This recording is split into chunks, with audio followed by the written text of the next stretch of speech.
If you search breathwork online on YouTube, Instagram, you'll start to notice that most of the faces look a certain way. Most of the teachers come from a certain background. But breathwork didn't start in the West. It certainly didn't start in Europe or the US or with a trademark. It started with us, human beings or beings on this planet in general.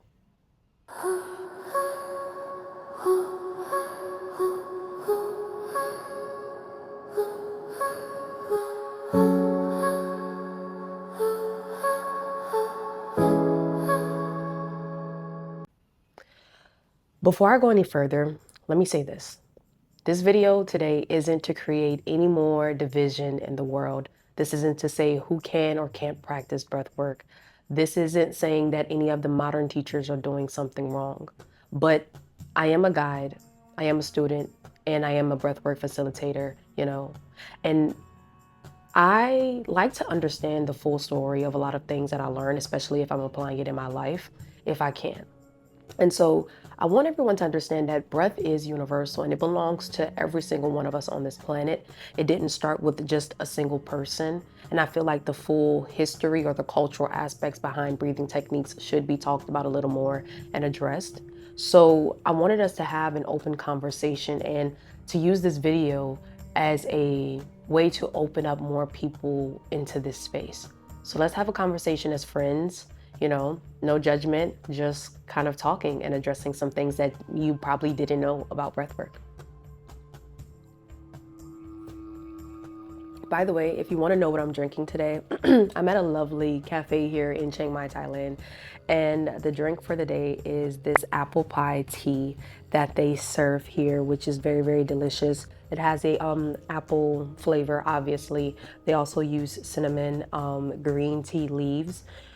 And I think there's one more ingredient that I'm missing, but I'll put it in the description in case you want to remake this tea at home. It's very lovely, very warming to start your day or to have just, But I digress. Let's get into the video. So when most people think of breathwork, they think of a few big names like maybe Wim Hof, the ice bath guy, holotropic breathing, or even transformational breath. And I'm not knocking any of these practices. They are transformational. They do work. The science behind them is real. But here's what's bothering me. I've been asking myself, where are the people who look like me in this space? Not just as practitioners practicing the practice, but as teachers in this space, because I know for certain that a lot of our ancestors are the originators of a lot of these practices that are now trademarked in the West.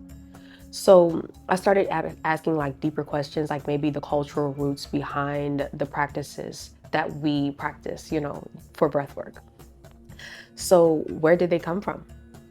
Who started them? How did they start them before these things became a wellness trend or trademarked or copyrighted or whatever, So when I started digging, I found out that a lot of these practices started thousands and thousands and thousands of years ago, not just 50 years ago. So it really did change how I see everything within the breathwork space.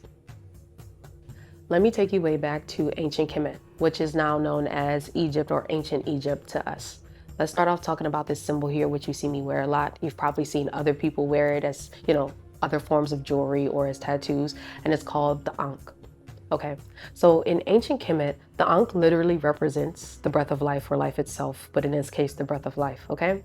And so in Kemetic spirituality, breath wasn't just about air or oxygen, but a force that connected humans with the divine. So priestess and healers in ancient Kemet use controlled breathing or practice controlled breathing as a part of their spiritual practices. And those to this day that still practice the Kemetic way of life and the Kemetic practices understand that breath, is a way to connect us with the higher faculty of ourselves, ultimately connecting us with the supreme being of the entire universe or of existence. And so thousands of years ago, before any of us were born, they understood how powerful breath was and used the different breathing techniques and practices to connect with something deep within inside of all of us. Now let's talk about Pranayama India, which dates back, they say 3,000 years, but honestly, I think it dates back longer than that.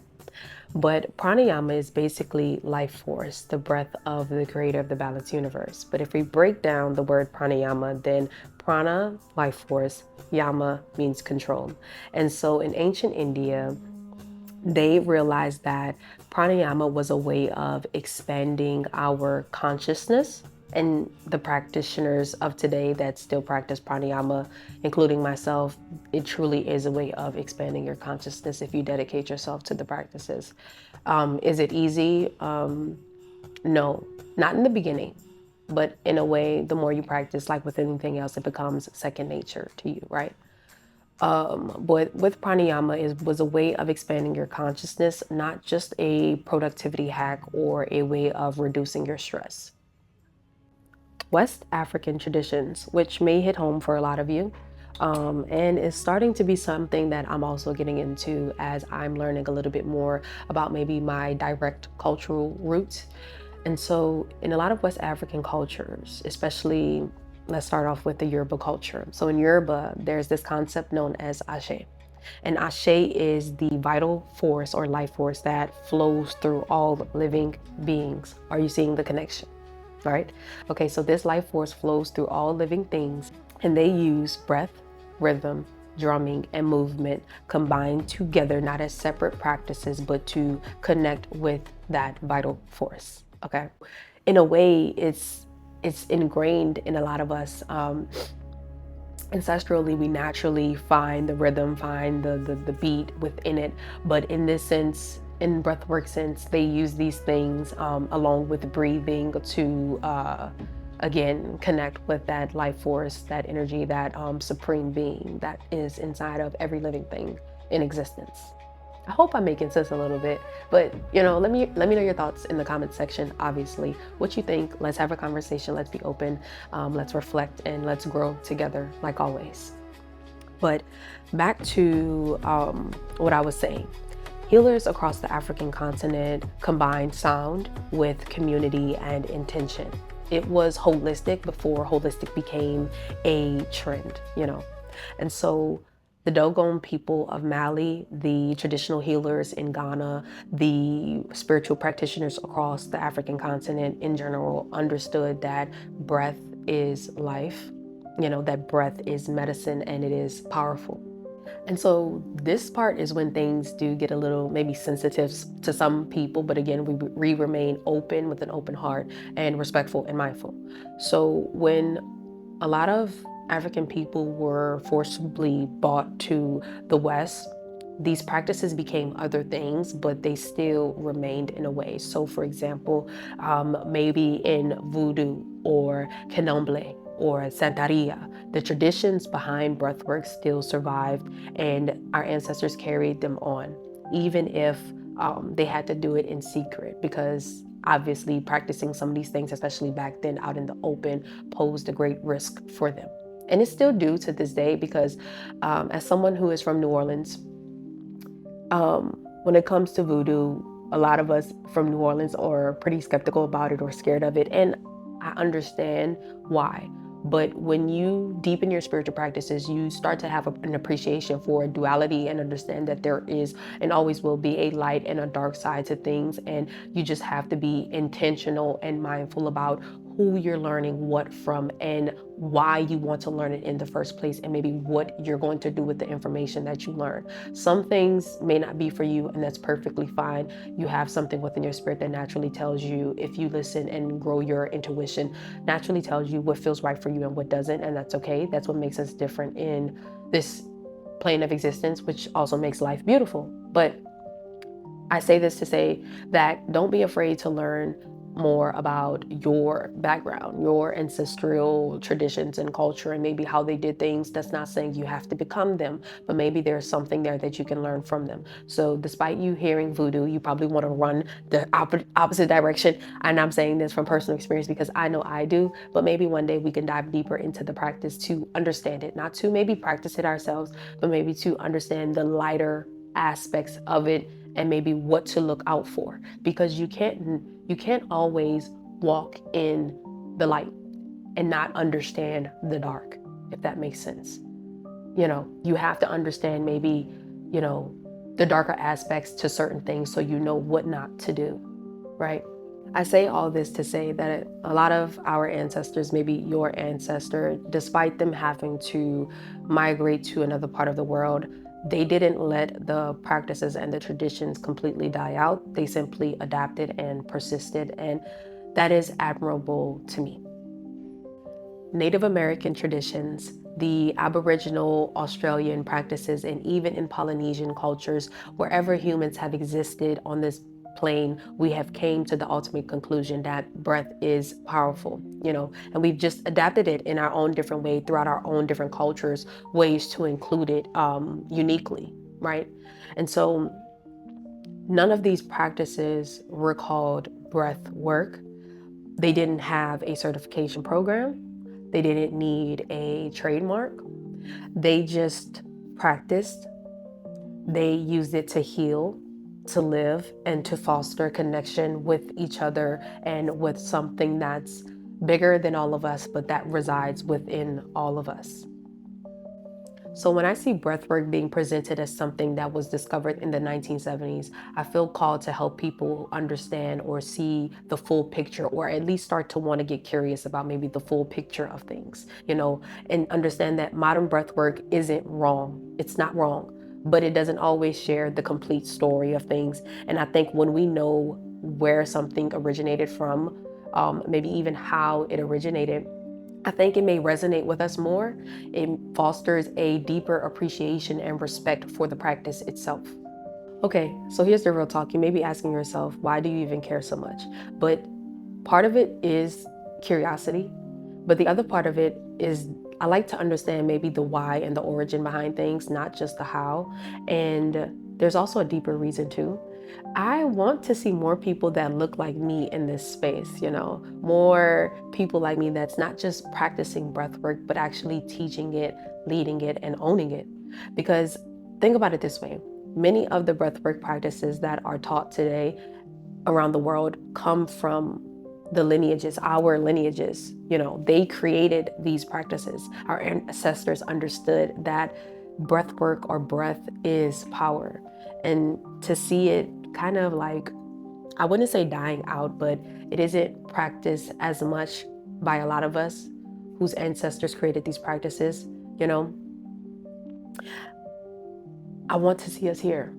Because when I scroll, I don't see us. And it's not that I think other people shouldn't be in this space. It's just that I think I should see more of us here. So I wanted to use this time to basically open the floodgates and to say, you're welcome. Come here, come teach from your perspective, your side of the world, your cultural lineage. Come teach how maybe you guys do breath work. People want to learn, people want to grow, people want to apply what essentially. And as someone who recently got certified as a breathwork facilitator, a part of me did think, oh, well, if you create this video, then wouldn't you be essentially creating more competition for yourself? But upon reflection, I realized that, and if I'm gonna be honest with you guys, it's ego. And a lot of us have it, but we don't pay attention to it, or we try to ignore it and pretend like it's not there. But a lot of us do have a big ego, or we do have ego that rules a part of our lives. So for me, ego kind of wanted to not address it or not say anything, but I realized that abundance isn't a limited resource. And if you think abundance is a limited resource, then you will experience a lot of lack in your life, right? So me teaching breathwork to other people isn't going to take anything away from me or anyone else. And I had to let the ego know this, right? To realize this and essentially understand that there is room for all of us, that there's a need for all of us. And the reason there's a need for a lot of us is because different voices reach different people. Sometimes people need to learn things from people that either look like them, sound like them, or even understand their direct experience. So there isn't a reason to gatekeep, but that's all the more reason to open up the floodgates to everyone to join in and to start leading it in their own way. So if you've ever felt like breath work wasn't or isn't for you, maybe you felt like it wasn't your vibe, I'm here to personally invite you in and help you to realize that breath isn't for one specific culture, tribe, being, or continent. Breath belongs to every single being on this planet. You don't need a $3,000 retreat to get started. All you need is yourself. While a retreat may be nice, you have to stop worrying about where you think you should or wish you would be and focus on where you are at this point in time. Here's a simple technique that you can try. It's known as box breathing. You breathe in for a count of 4, hold for a count of 4, release for a count of 4, and hold for a count of 4 again. And you do a few rounds of this on your own. And what this helps to do is to bring you out of your mind and back into your body and to ground yourself. And you notice that your nervous system starts to feel a bit more regulated, and if you want something a little bit more guided, I did create my first audio pack, which does include a guided breathwork session, subliminal messaging, and a meditation session. It is my very first one. So if you do decide to purchase it, I appreciate it so much. And if you can give me any feedback so that I can improve, I'm grateful for it. But if not, that's perfectly fine. The whole point of this message is that you can start where you are and you are welcomed in this space, and breathwork can change your life. I want you to know, if no one's told you today, you are loved, you are divinely guided and protected, and I need you to take a deep breath, relax, and ground yourself. How about we do a practice together? How about we do the box breathing technique together very shortly? I'm gonna inhale for a count of 4, hold for a count of 4, release for a count of 4 again, hold for a count of 4, okay? Let's try it. In, 2, 3, 4, hold, 2, 3, 4, release, 2, 3, 4, hold, 2, 3, 4. Notice how much calmer and lighter you feel. And if you don't just quite yet, try to do a few more rounds on your own, but you deserve to feel regulated. You deserve to feel grounded, and you have access to that wherever you are in the world. All you need is yourself. Thank you so much for watching. I'll see you next time.